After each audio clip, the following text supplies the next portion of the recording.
background noise. Good afternoon, good evening, everyone. Good morning for those who are far away. This is Bong Sase. I'll be your host for this evening. This is the Philippine Advocates for Consultants and Trainers. We would like to have special welcome to the first timers, aspiring speakers, and also seasoned professionals who are joining us today. And we would like to advise everyone to please share. Please smash the share button so that others can benefit from this lecture. Our topic for today is our speaker for today is a psychologist, and he will be talking about on how to implement a mental health program, mental health program in the workplace. So this is what we call as Usapang Partners, the Philippine Advocates for Consultants and Trainers. This is our humble contribution to what we are having right now sa pandemic so that we can maximize the ECQ and learn from each other and learn for those who would like to join us. We invite you to become part of PAC. So if you're an aspiring speaker, come join us, and we'll be more than glad to help you get started up. Okay, so if you have any questions or comments, you can type your questions on the comment section, and then please state your name as well and your location so that we can acknowledge you. And siguro we would like to acknowledge all the officers of PAC and the members. So thank you po for supporting, and sa mga friends po ni Coach Matt, our speaker, and mga friends ko rin po, we would like to welcome all of you for this session. So if you can hear us clearly, can you type in yes? And if you can see the screen clearly, type 2 yeses, yes, yes. And later on, pag nag-share na po ng slide ng speaker natin, please share. Please type yes, yes, yes. Or if there's any concern, we will please type in. There's no audio, there's no video, so that we can tweak it a bit.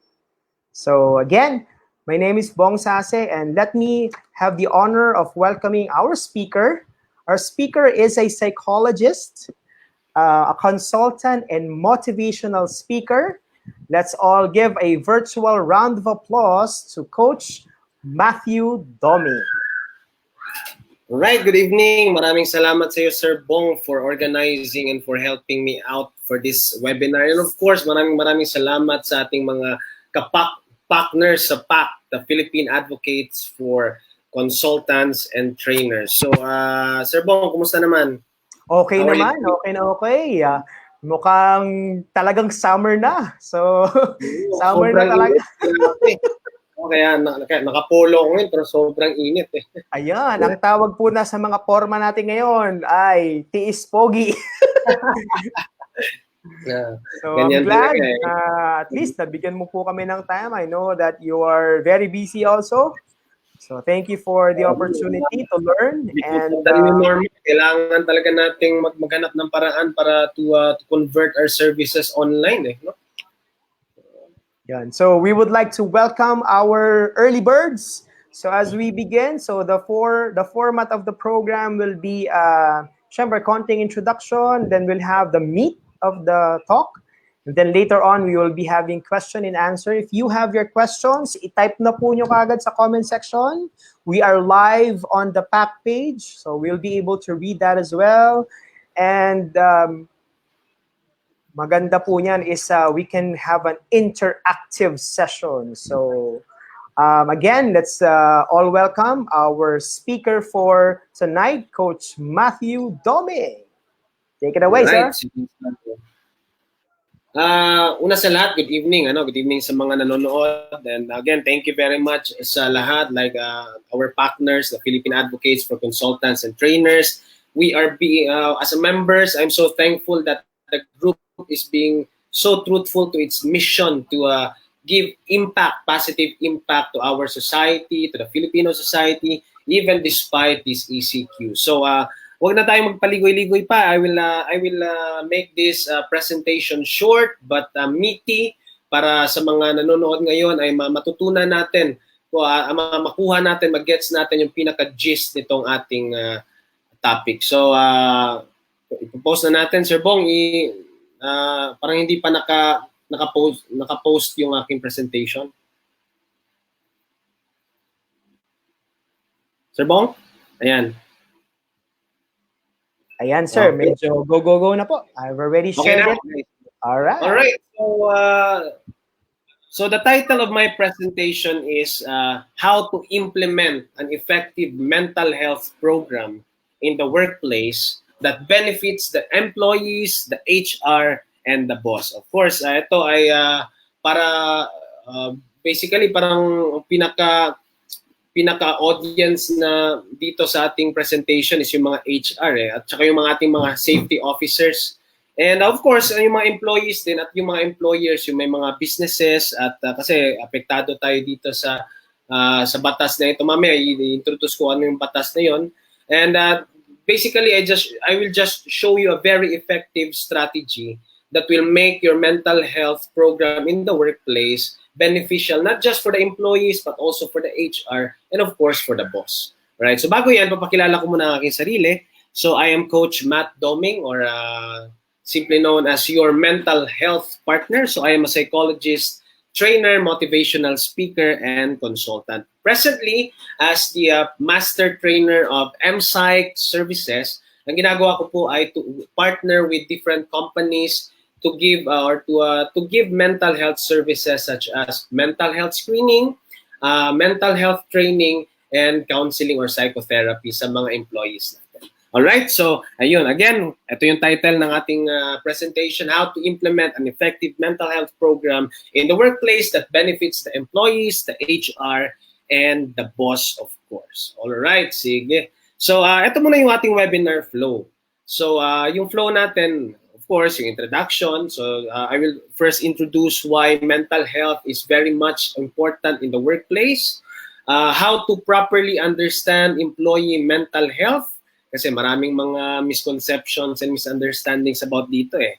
And what is the DOLE Order to 20820? This is the recent guideline that was released by the DOLE just February. And ito na yung pinaka-gist natin, yung pinaka-meat ng ating presentation. This is the 3-step strategy to make your mental health program in the workplace very effective. So that's assess, train, sustain. And lastly, get started taking action. So ito lang, tatlo lang naman yung ating ito lang yung tatlo ang pinaka-gist ng ating presentation ngayon. Okay, so let's start. So, bago ang lahat, let us first siguro define what mental health is. So, marami sa atin ngayon, meron tayong mga stigma. No? Pag sinabing stigma, that's a negative perception or a misconception about a particular thing. And sadly, marami sa atin ngayon, hindi lamang sa Pilipinas, but all over the world, marami pa rin ang may stigma or misconception kung ano ang mental health. Na kapag pag sinabing mental health, ang unang pumapasok sa isip natin is yung pagiging baliw, crazy, psychotic, and the like. But it may be part of mental health, but that is not really the totality of what mental health is. According to the World Health Organization, this is the very definition of mental health. That is a state of well-being in which an individual realizes his or her own abilities, can cope with the normal stresses of life, can work productively, and is able to make a contribution to his or her community. By the definition itself, we can say that mental health really is a vital aspect, very important sa buhay ng isang tao. Kaya nga sinasabi ng mga professionals, there is no health without mental health. Kung tutusin naman talaga, mental health has been there since the existence of human being. Ngayon lang siya na-term na mental health. Ngayon lang siya masyadong na-emphasize because of the many situations na maraming mga tao ngayon na nagkakaroon ng depression, tumataas ang rate ng suicide, maraming nagkakaroon ng anxiety, mga trust issues, trauma, and the like. Alright, so that is mental health. Okay? So, basically, mental health is very important. But now, I'd like to talk about why mental health is important in the workplace, in the context of the workplace. Bakit nga ba dapat pagtuunan ng pansin ng hindi lamang ng mga employees, kundi pati ng mga HR, pati ng mga safety officers at ng mga boss, bakit nga ba kailangan pagtuunan ng pansin ang mental health sa workplace? Kasi para sa iba, parang is it really something essential? Is it really something that needs to be addressed? Parang the business can still run without mental health programs. But later on, after this presentation, perhaps you will have a change of mind and change of heart na talaga masasabi ninyo na importante pala talaga ang mental health. Hindi lamang para sa employees, hindi lang para sa mga HR, sa mga safety officers, kundi pati na rin sa mga employers or mga boss natin. Okay? So, nakikita niyo ba itong picture na ito? Are you familiar with this scenario? So, ito, recent lang ito. I think this is last year ba ito or 2020 na isang security personnel ang ng hostage ng 30 na katao sa loob ng isang mall sa somewhere in Manila or NCR. And this was very controversial kasi based on the facts, it's a matter of mental health. Kasi parang may mga hinihingi itong personnel na ito pero dinaan niya sa ganung klaseng pamamaraan. And of course, hindi lang naman ito marami tayong mga naririnig pang iba na nakakabaril sa loob ng workplace, may iba na nagkakamit ng suicide, very sad. And I don't know if you have already encountered a scenario like that, but it's really something devastating. And marami pang iba, may siguro mga extreme cases na kung saan ang isang employee ay nakaapekto sa isang workplace because of mental health issues. But these kind of scenarios these are just like the extreme or the severe form on which mental health is affecting the workplace or the work performance of a person. Okay? Most of the time, mental health problems or concerns in the workplace looks like this. So parang we have employees na parang nabu-burn out, mga employees na parang they are being overwhelmed by their emotions, na minsan na hindi na nakakapag-function sa work. May mga employees na sobrang nag-aalala, nagkakaroon ng panic attack and the like. And siguro itong mga words na ito, yan, siguro it may represent some of the mental health concerns na maaaring mag-apekto sa work performance or function ng isang employee. Like yan, existential crisis. Hindi nyo alam, mental health concern pala siya, no? Suicide. Alam nyo ba na it's really sad, no? To hear that every 40 seconds may isang tao ang namamatay dahil sa suicide. And it is being projected that by 2020, it may be siguro one person dying of suicide for every 20 seconds. Siguro tutusin, maraming namamatay sa suicide kung i-compare sa COVID casualties. Pero that's really something very sad. And of course, hindi exempted yung mga employees natin dyan. And of course, trust issues, anxiety, mood swings, depression, burnout, low self-esteem, panic attack, insomnia, addiction. Imagine niyo na lang, kahit isa lang sa mga mental health concerns na makakapekto sa isang employee, talagang apektado ang kanyang work performance. Kasi kapag, for example, may mood swings ka or depression, how can you work properly if you're being overwhelmed or being so much affected by your emotions? Diba? So it's really something that not only the employee should be concerned about, but also the employer. Okay. Now, ganito lang yan.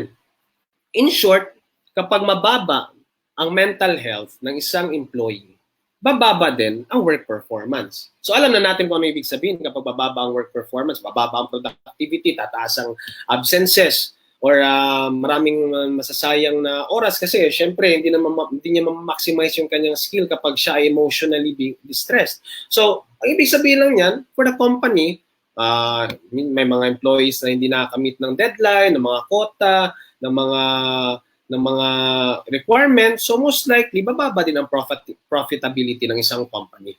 So low mental health points to low work performance, points to low profitability sa isang company. In fact, kung titignan natin, ito yung papakita ko sa inyo ngayon. ito yung tatlong pinaka malaking negative effect na if the mental health of an employee is not being attended to or is being neglected in the company. Okay? Absenteeism.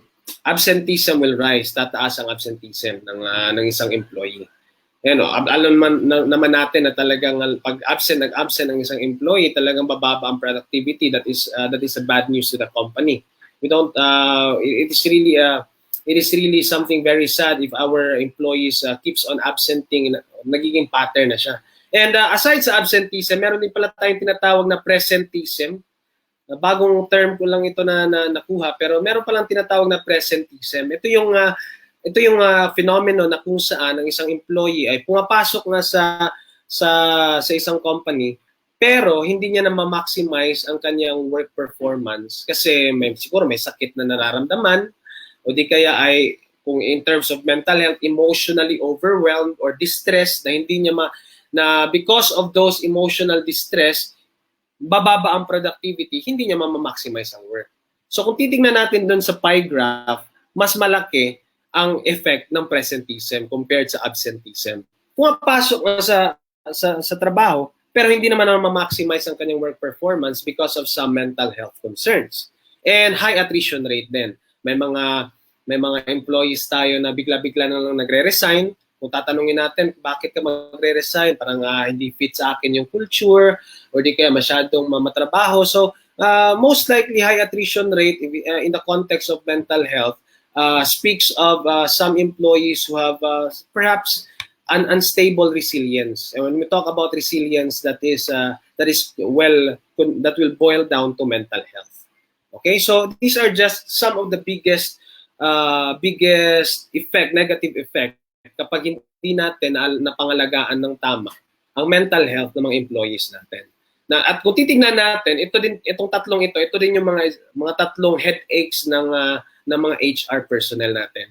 'Di ba? Kapag absenteeism, presenteeism, high attrition rate, talagang nako, masakit sa ulo 'yan kasi we need to exert a lot of effort to solve or address these issues. Now, don't take me wrong. Don't take me wrong. I'm not saying that mental health concerns of the employees are caused by the workplace itself. Most of the time, it is being caused by other areas of a person's life, like sa family. Most of the time, sa family yan. Most of the time, sa attitude niya, sa kanyang childhood experiences. Ito yung mga bagay, malaking factors na nag-apekto sa mental health ng isang tao. So, we cannot say that it is only the workplace that causes the mental health concerns of the employees. But, come to think of it, our employees are there, most of their time, most of their hours are spent for work.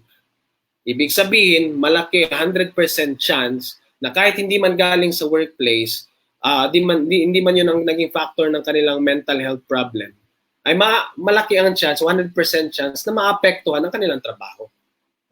And yan ang mga negative effect kapag kapag na-neglect natin ang mental health ng mga employees natin. Okay? So in fact, I'm talking in the point of view of an employer. Money is lost due to unproductivity, often induced by mental health concerns. Malaki.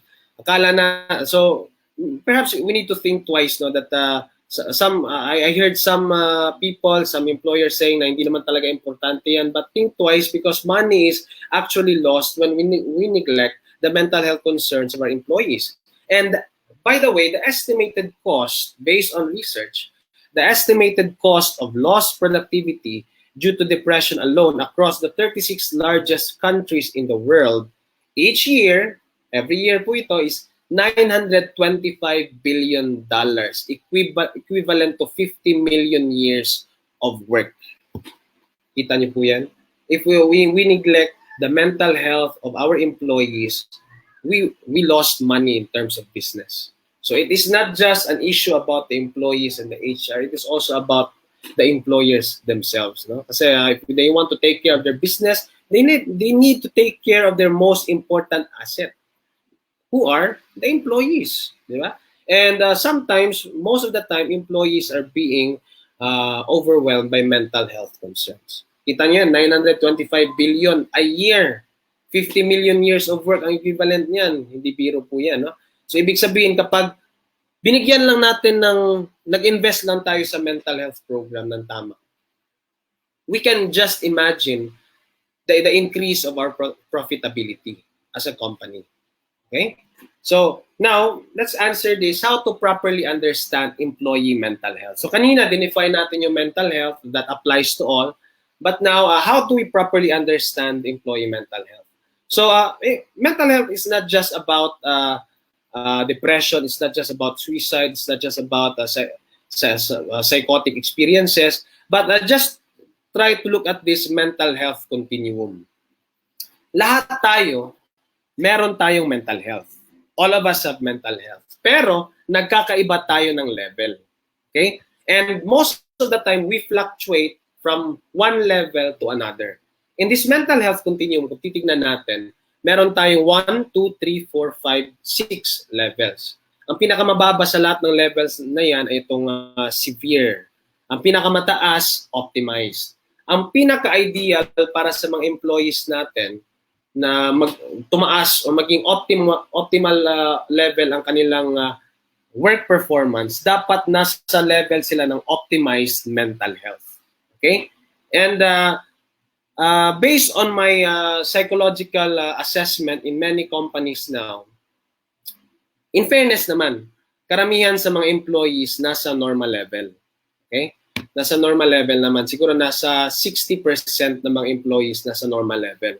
Pero yung mga nasa optimized level, nasa 10 to 15%, ganyan. Mga naglalaro lang sa ganyang percent. Yung deficit, yun yung mga pinakamababa, yung mga 2%, 1%. Yung moderate, yan medyo marami yan eh. Mga naglalaro yan sa 20 to 30%. Yung mga moderate level. Sa serious level naman, mga nasa 10 to 15% sa ganyang percentage. And yung severe level, mga nasa 5%, pinakamataas na yung 10%. Okay? So, ibig sabihin, ang pinaka-ideal, dapat lahat ng employees natin, at least nasa normal man lang, or nasa optimized level, yun yung pinaka-ideal natin. Kasi kapag nasa moderate level sila ng mental health, madali silang, mas vulnerable sila sa mental health concerns. Mas vulnerable sa depression, mas vulnerable sa anxiety, mas vulnerable sa suicidal ideation, sa trauma, sa stress, sa burnout. Alam niyo ba, just a trivia lang, yung burnout, yung stress natin, hindi talaga siya basically a mental health concern in itself.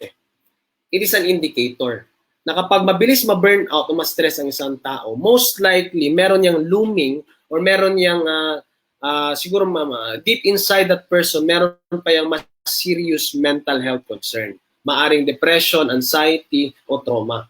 O di kaya ay mga trust issues. Kasi yun yung mga matataas sa companies, trust issues, anxiety, emotional instability. Okay? Now, hindi ko na i-discuss kung ano yung mga implications ng bawat level kasi it will take us another hour. But ang pinaka gusto nating mangyari is lahat ng employees dito sa optimized or normal level. Kasi ang at least dito man lang muna. Kasi ang pinaka-ideal talaga dyan is lahat sana sa optimized level. Pero at least ngayon muna, kahit sa normal, sa optimized. Kung may mga employees tayo na nasa moderate level, parang hanapan natin ng paraan para sila tumaas din sa normal optimized. Ganon din sa severe at sa serious. Especially na yung sa severe at sa serious. Okay? So yan. Okay, so again, mental health, lahat tayo meron yan. Nagkakaiba lang tayo ng level. Minsan nagpa-fluctuate tayo from one level to another. Now, don't take me wrong. Minsan, may mga employees na nasa normal level but because of some unwanted circumstances in life, minsan, bababa sila sa moderate, serious hanggang sa severe. Pero dito sa optimized, yan yung pinaka-ideal kasi yan yung mga highly resilient employees natin. Bigyan mo man yan ng maraming trabaho, wag naman yung unjust na mga trabaho, pero yung tama lang, and they will not complain, they will most of the time sometimes give you outputs that are more than the standard, the expected standard. Okay? So, medyo nagtagal tayo doon.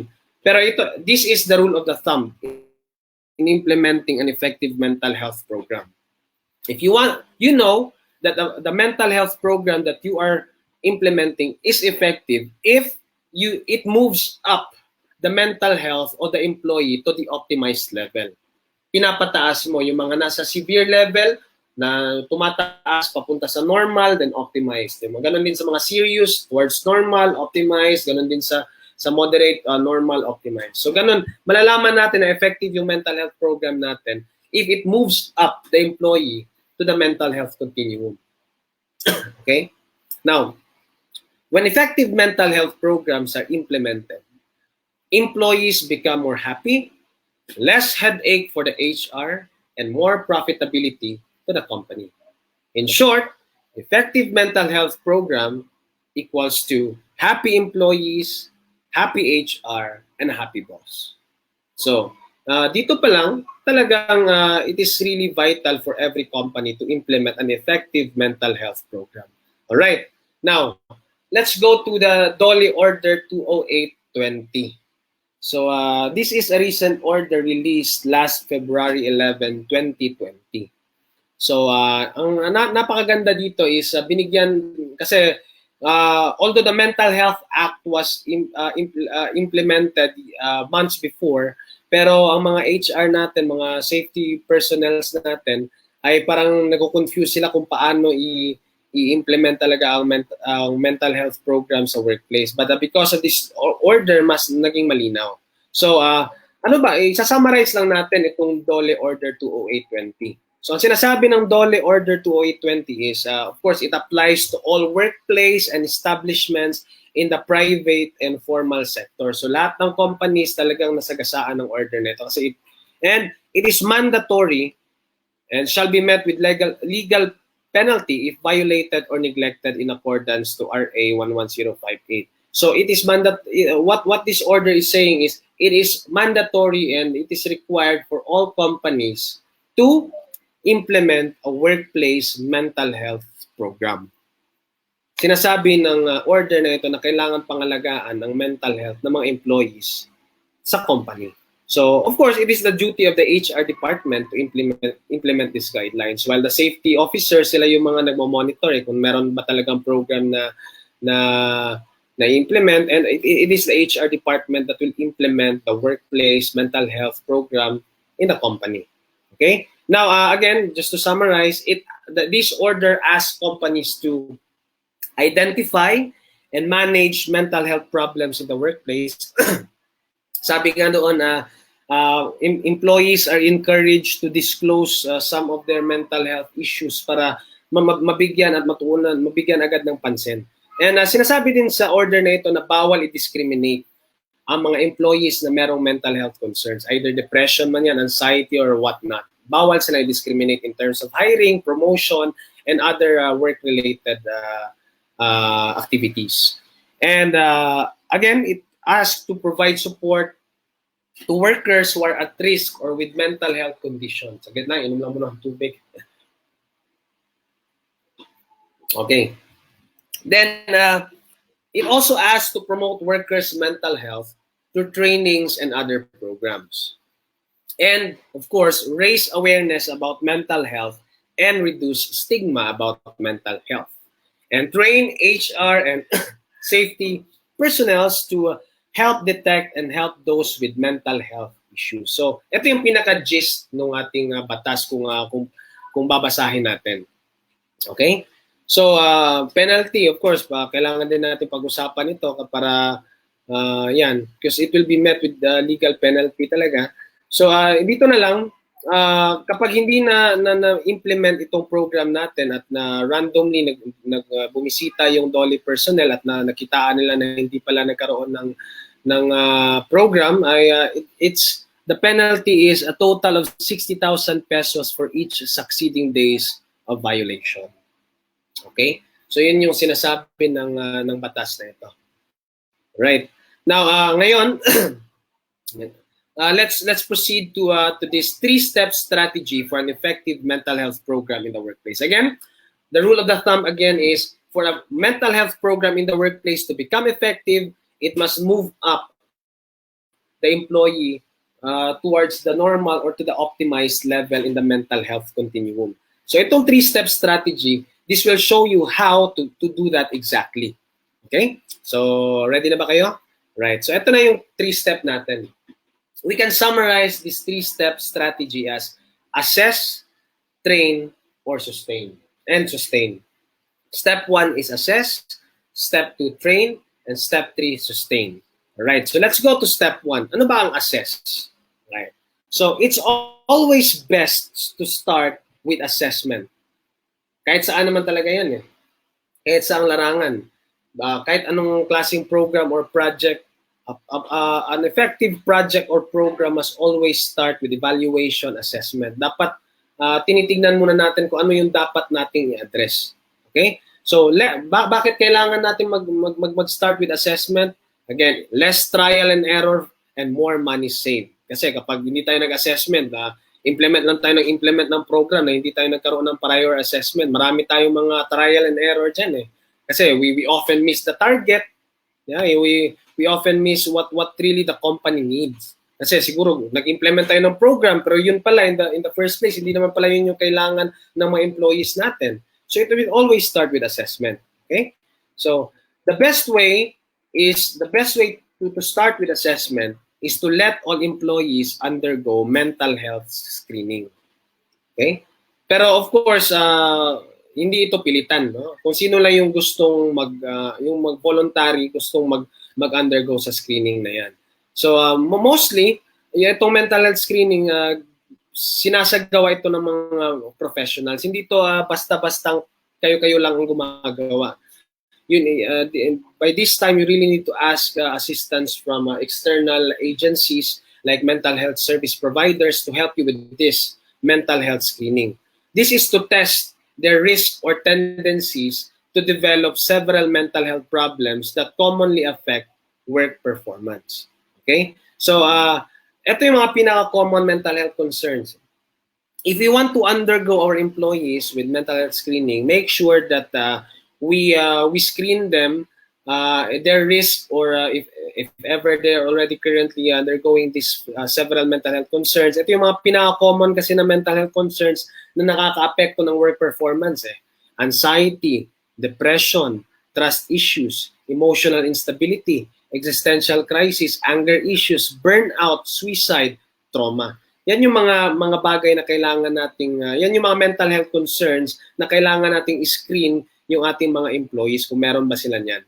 Okay, para kung meron man, mabigyan agad natin ng suporta. Itaas natin dun sa mental health continuum.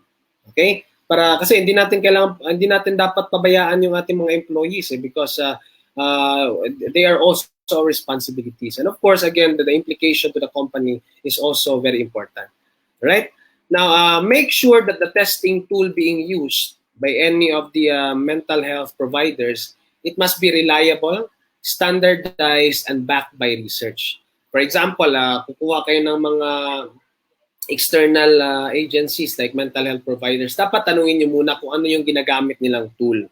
Tapos, i-research natin kung yung tool ba yun ay reliable, standardized, at backed by research. Pag sinabing reliable, talagang meron na siyang mga researches, very safe kapag may mga hundreds of researches that are backing that testing tool.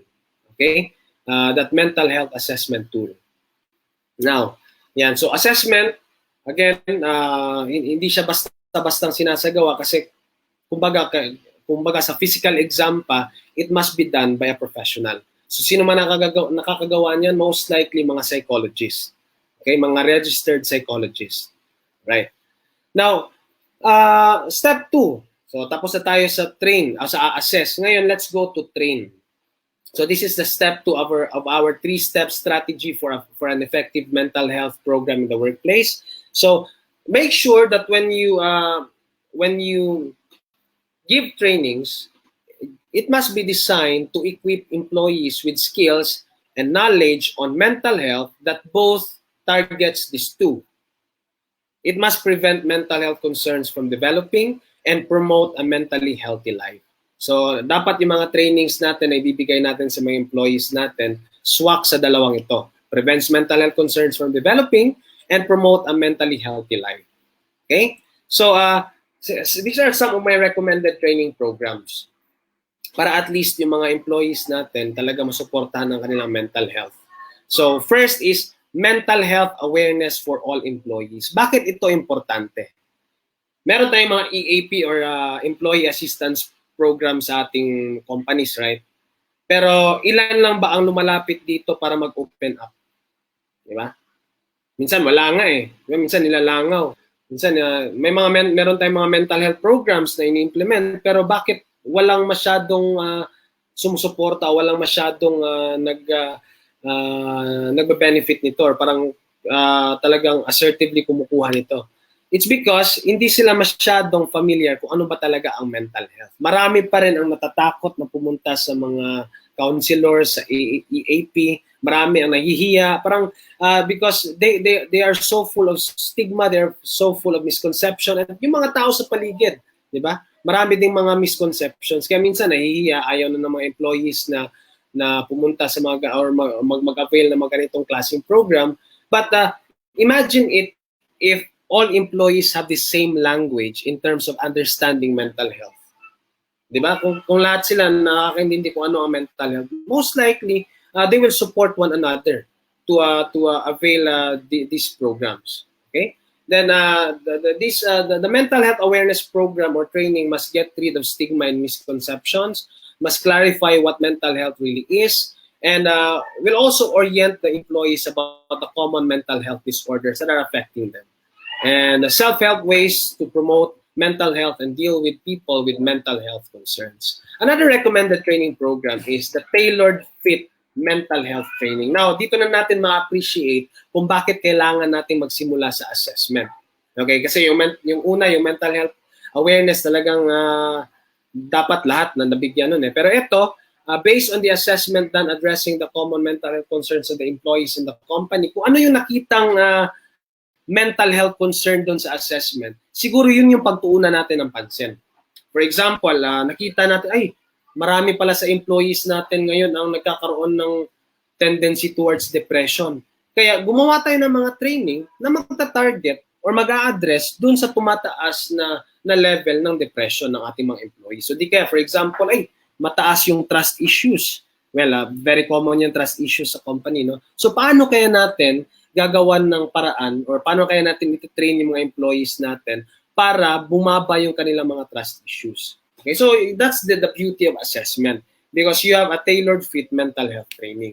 And pangatlo is mental health first aid and capacity building for managers, HR, and OSH personnel because not most of the time you will rely to professionals. Sometimes may mga mental health concerns na kailangan agad-agad na i-address natin. Paano pag walang professionals or experts doon? At least may mga managers or HR or safety officers na may mga basic skills on how to assess mental health, to address mental health concerns. For example, may mga suicidal mga employees na at least alam nila kung ano ang gagawin.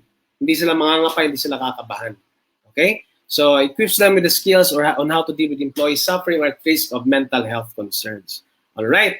So that is the second step. That's the train. Tapos na tayo kanina sa assess. Tapos na tayo sa train. Then let's go to sustain. Okay. So step 3 is i-sustain natin or i-maintain natin yung progress na simulan na natin dun sa step 2, which is the train. So kasama dito sa sustain is we need to establish a very good referral system. Okay? So we need to partner with mental health service providers as well. And kasama dito sa referral system is, for example, may employee tayo na nagkakaroon ng emotional breakdown.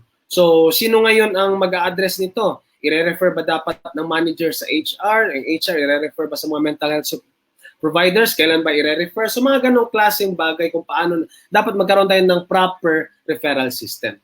Right? Then, of course, other ways to sustain this is to establish different mental health policies and programs in the workplace. And most likely, dapat based siya dun sa ginawa nating assessment. So, again, that's the beauty of assessment, starting with assessment. Now, for example, ng mga activities natin is, for example, group counseling or peer group discussion na pamumunuan ng isang HR staff kasi yung HR staff, nagkaroon na siya nung competency dahil nag-undergo siya ng training na yun eh. Or for example, mental health postings, di ba? Mga quotations, pero of course that must depend on the needs of the company based on the assessment. Okay? For example, may mga monthly mental health activities. So depende pa rin yan. Again, dapat yung mga programs natin, hindi siya parang trial and error lang. Dapat informed siya. Dapat based siya doon sa assessment na ginawa natin. Well, kasi may iba na mental health, sige, ang gagawin natin, basketball or anong tawag dito, sports activity. Well, it might help, pero will it really be long-lasting? Will it really solve the problem to its roots? Baka naman you're just cutting off the branches. Diba? So again, huwag tayong pabigla-bigla. Kailangan muna nating i-evaluate kung ano ba talaga ang need ng mga employees natin. Okay? So again, sa sustain natin, you can establish a good referral system that na alam natin kung saan natin i-refer yung isa employee. And of course, dapat kasi kasama din to sa DOLE order na dapat we partner with mental health service providers. Required yan. And ayan. All right. So again, recap, the 3-step strategy that will help you implement an effective mental health program that will pull up your employees through the mental health continuum. Ito yung assess, train, and sustain. Assess, measure, determine the common mental health concerns in the companies, the common mental health concerns of the employees, sino mga employees natin ang nangangailangan ng tulong, sino mga employees natin ang nangangailangan ng further mental health support. Then out from the assessment, we create trainings na magbibigay awareness sa mga employees natin, magte-train sa mga HR personnel natin, at magta-target doon sa pangangailangan, mental health need talaga ng isang company. And of course, to sustain the progress that we made during the train. Sustain, we can establish a perfect referral system, and of course, to create mental health policies and activities in our own company. Right? So yan po yung tatlong paraan. Yan the 3-step strategy. All right. So the next step is, alam niyo na ito, pwede niyo i-review itong ating video kasi mamaya meron naman itong replay. So take action. Because some of our employers are not aware of this. And it is our responsibility as, for example, HR or safety officers or siguro employees then to propose the program to encourage your employers to implement mental health programs in the workplace. So, for example, pwede kayong gumawa ng cost-benefit analysis kasi in the mind of the employer, they will ask what's in it for the company. Diba? Kasi bakit tayo kailangan magkaroon ng program na ganyan? And kanina, alam naman natin na kapag hindi natin napangalagaan ng tama ang mental health ng isang employee, magsasuffer hindi lamang ang employee, kundi pati na rin ang company. Okay? And studies have shown that return of investment tends to significantly increase in a long-term basis. So, of course, hindi naman agad-agad na magkakaroon tayo ng return of investment dahil sa mental health program na ginawa natin. It might take 1 to 3 years for us to see the return of investment, for us to see it scientifically. Pero studies have also shown that despite the long wait for 1 to 3 years, studies have also suggested that companies implementing mental health programs perform better to those who do not. Okay? Kaya the only way forward really is to implement this program in our own company. To have a very effective mental health program so that our employees will be taken care of in terms of mental health. Right? So, taking action. Now, if you want to help you get started, I will give you a gift. Okay? I will give you a gift.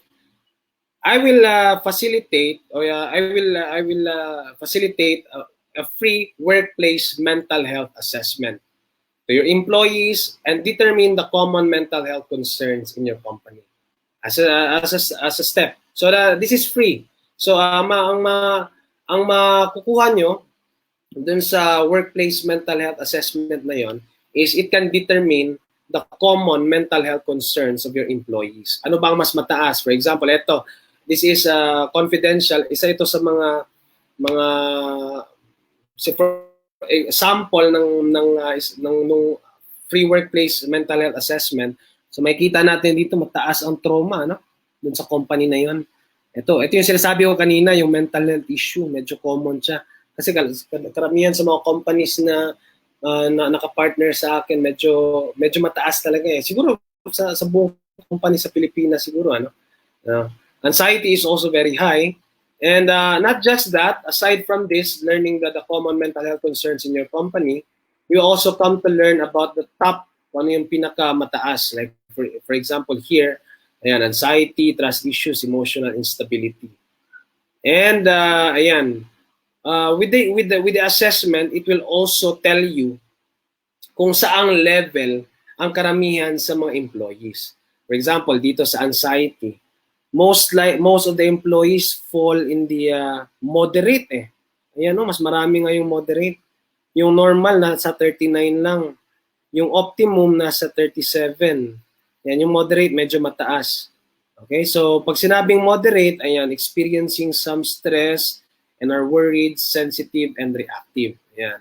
Pag serious, tense most of the time, have difficulty relaxing and easily stressed out. Pag severe, have seriously constricted lives, as even mild stressors cause them to be seriously stressed out. Anxiety disorder is highly probable. So with that mental health assessment, free workplace mental health assessment, you will get this. Okay?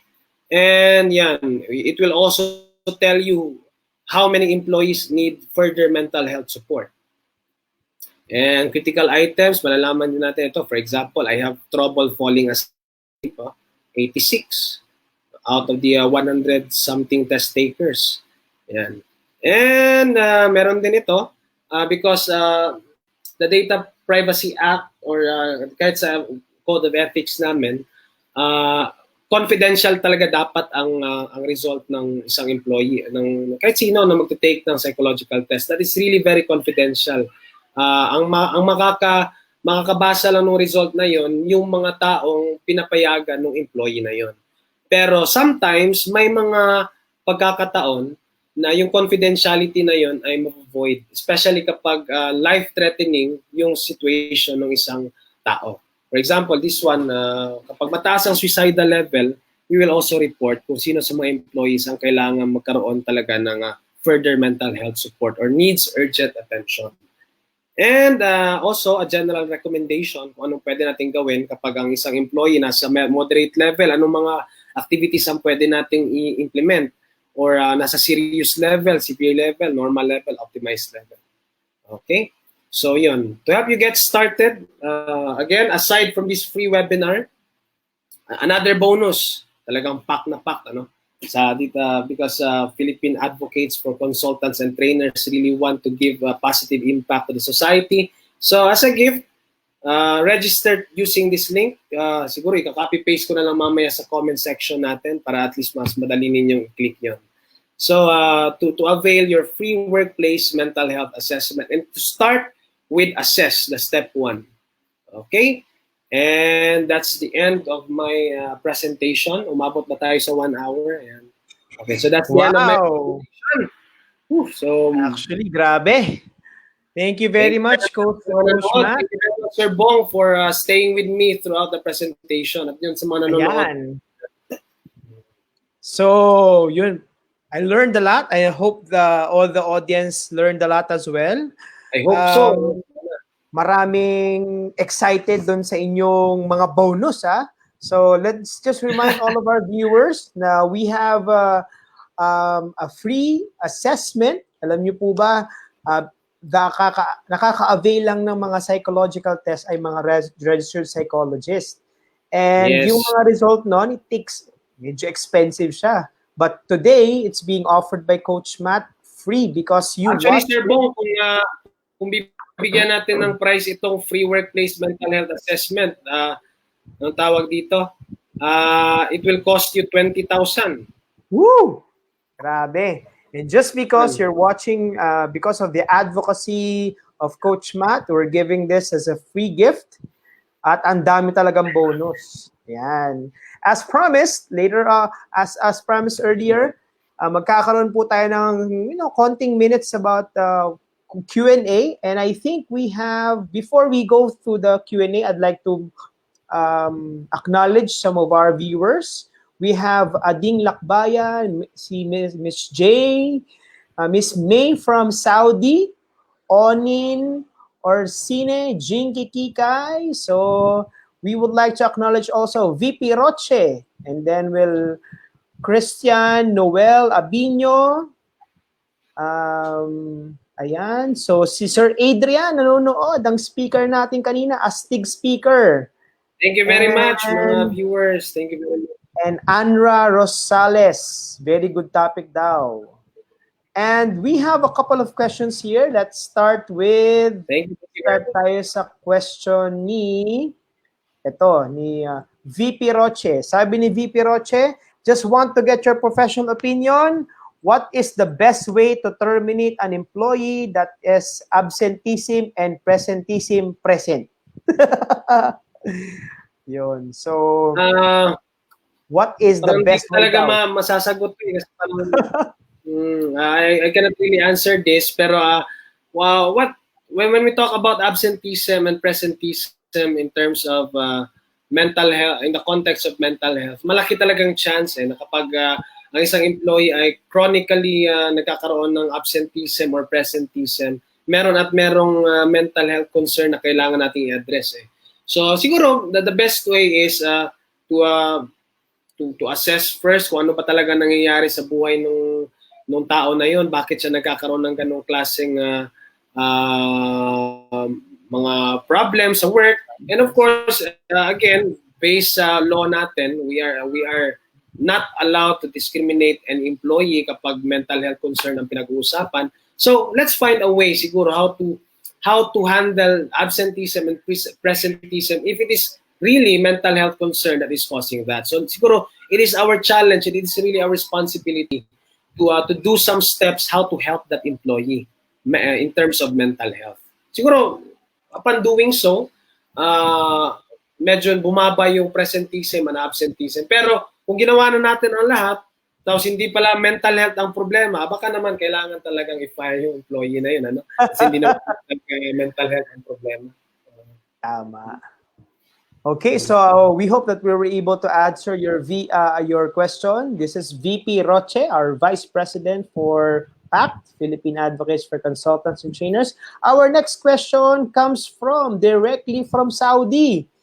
Wow, international pala tayo with Miss Mary Jane. Miss May from Saudi, sabi niya, Coach Matt, pre-employment examination, physical and mental versus mental health screening. Please give your insights. Okay, good. May mga companies na aside sa physical examination, nagbibigay din sila ng mga mental health examinations. Pero depende yan kung anong ginagamit nila na tool. Kasi ang alam ko lang, kadalasan yung mga tool na ginagamit nila is very broad, very general in terms of saying, it will just tell you that ito normal, fit to work, not fit to work, ganon. Ganon lang kadalasan. Pero hindi madalas sa mga companies na gumamit ng medyo kasi may sa amin meron kami tinatawag na stronger test na talagang specifically it will determine kung ano talagang mental health concern ang kailangan nating i-address dun sa tao na yon. Kasi minsan yung mental health pre-assessment before magtrabaho, sasabihin lang fit to work, not fit to work. Hindi talaga natin alam kung ano talaga ang pinaka-specific Pero meron tayong ginagamit ng mga mental health tool na make sure it is reliable, standardized, and again, backed by research that will tell you specifically kung ano ba talaga ang mental health concern ng tao na yon. For example, in terms of depression, alin siyang level, moderate, high, severe, yung mga ganun. So, depende yan sa company kasi, pero ngayon, hindi kadalasan ang gumagamit ng ganyan. Okay. And we would like to also acknowledge si Press Myron, nag-share ng ating watch party sa kanyang page. Sir Jet Ramos, thank you also for sharing. Thank you very much. Thank you. And Edeline Ansay, one of my FB friends po, is watching right now. Thank you very much for watching. And I think we have another question. Sir Bong, I just would like to remind them na yung link ng free workplace assessment nasa I think nasa comment section na. Ayan. Yes, actually, I'm sharing it right now. Everybody on yung mga viewers po natin, nakikita po nila yan. So you can go to this, I think it's a Google form. So this link, just click on the links on the comment section. It will bring you to that. I think you have to register for your free mental health assessment. Ito po ay free gift ng ating speaker na si Coach Matt. And for our last question, we would like to, ayan, naka-flash na po yung link. So please go to that link. And for our last question, again from VP Roche, Coach Matt, what is the cost of the mental health program for a company? And usually how many months yung engagement or sessions for that matter? Kung titignan natin, medyo mahal talaga ang workplace mental health kapag mag-invest tayo doon. Depende yan sa mental health service provider Depende yan sa pricing nila. Pero for example, itong workplace mental health assessment, yung binibigay kong free, kung bibigyan natin siya ng costing, the value of which might, for 100 test takers, for 100 test takers, it might, yung 20,000, kasi it is just a research form So mga nasa 20,000 yung halaga nun. But siguro kapag individually, na mag-undergo sila nung tinatawag kong medyo strong testing, like it will determine the level of depression, anxiety, trauma, mahal yun. Sobrang mahal na. The last time meron kaming kliyente dati na talagang gumawa kami ng full report that is mga nasa 2,000 per head. 2,000 per head yun, screening. Ibig sabihin nun, nakalagay yung personal information in terms of depression, gaano kataas, in terms of anxiety, gaano kataas. Pero for now, I am giving it in a more cheaper price if you will avail to me. Siguro nasa 250 per head. Kasi gumawa ako ng medyo mas automated na system para hindi siya matrabaho. So meaning to say, mas cost-effective siya. Wow, okay. Ayan, so narinig nyo na mga ka-partners, pwede na po tayo mag-avail ng free gift, and this is a step further in order to come up with, especially for our business owners, lalo na po ngayon, excited na yung mga tao. Siyempre, they are spending so much time at home. They need also, excited na sila magtrabaho. Kaya siguro this is high time that we put ang pinakamaganda kasing shinare ni Coach Matt kanina, this is already mandated by law. DOLE, nasulat ko to DOLE Order 20820. So yes. There, napakaganda talaga. So, let's remove the stigma na ang mental health professionals and workers po natin is there for a purpose. And it's affecting us. And according to his talk also kanina, it will benefit us in the long term. Yeah. So there you have it. So I think that's about all the time that we have for today. So Coach Matt, any parting words for our viewers? Meron po ba kayong final words for them? Siguro, aside from the free gift, I just would like to wish everyone a safe ECQ. Kasi talagang new normal na ito For some, it might be a stress, or it might pose a lot of stress na mag-a-adjust tayo. Kung tutusin nga natin ngayon, Sir Bo, ang daming mga cases, tumataas ang cases ng anxiety, tumataas ang cases ng depression, tumataas ang cases ng insomnia. Ang daming kumbaga, talagang we are being mentally challenged. Maraming taong mentally being challenged today because of this adjustment. Kaya I really hope na we become so creative enough how to adapt in this new normal na tinatawag natin. Yun lang. So, totoo po yun. Marami pong mga ganyang, syempre, nalulungkot sila because we're already at day 53, day 54 of the ECQ. Wow. And this is an unprecedented event in a global scale na talagang tumigil po ang lahat. So everybody's anxious about what's going to happen, uncertain about what's going to happen in the future, but there will always be hope. There's always, you can always consult Yes, If yes. you can go to Coach Matt's page, business page, and also you can add him on Facebook. So if you want to, I learned from him kanina, he conducts online counseling sessions. Yes, Very yes. helpful po. Sessions then. So if there's any counselor, I would recommend siya na po yun. So please follow him on his page and Uh, his Facebook para po, syempre, there are professionals talaga who can really help you. And that's yes. Coach Matt is one. Just type Coach Matt Doming in Facebook and please like my page. And sa YouTube channel ko din, Coach Matt Doming. Yan. Thank you very much again. So in behalf of PAC, thank you, Coach Matt, Thank you for very spending much. time Thank you with very us much. and sharing us your expertise. And again, this is the Philippine Advocates for Consultants and Trainers, Usapang Partners. So we normally go on live on Wednesdays, 2 p.m. and 8 p.m. and Saturdays, 2 p.m. and 8 p.m. That's twice a week. And Usapang Partners is our humble contributions of sharing our expertise. So tune in po. Let's add on our skills. And we have a lot of great speakers in lineup for you. At pwede nyo rin pong i-review yung mga past speakers natin. And I hope that for aspiring speakers, you can join us and we can help you start up with your speaking, consulting, and training business. Again, this is Bong Sase.